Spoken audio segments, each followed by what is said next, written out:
Y justamente sobre el proceso electoral por el que contienden a la presidencia de la República, especialistas de la UNAM señalaron los retos que enfrenta este ejercicio democrático.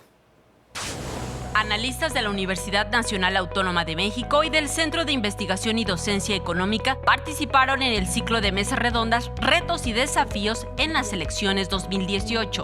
Destacaron que las encuestas están fijando tendencia en el resultado presidencial de las próximas elecciones, pero la última palabra se dirá el 1 de julio. Hay grandes retos metodológicos. Por fortuna, lo que pasa con las encuestas es una encuesta en particular puede tener errores, ¿no? De hecho, tienen error muestral, más o menos 3%, pero el promedio de las encuestas, la ponderación de las encuestas, tiene gran valor predictivo.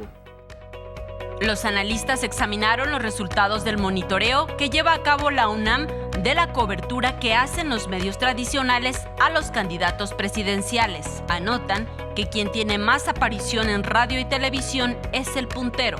Pero creo que sí queda rebasado porque ahora nos faltaría la evaluación de qué está pasando en el entorno sociodigital y cómo se está cruzando con respecto a estos medios. Otra de sus conclusiones es que a pesar de que los partidos puedan dar ciertos beneficios a un sector de los votantes para influir en la decisión de la votación, la realidad es que las personas votan en libertad.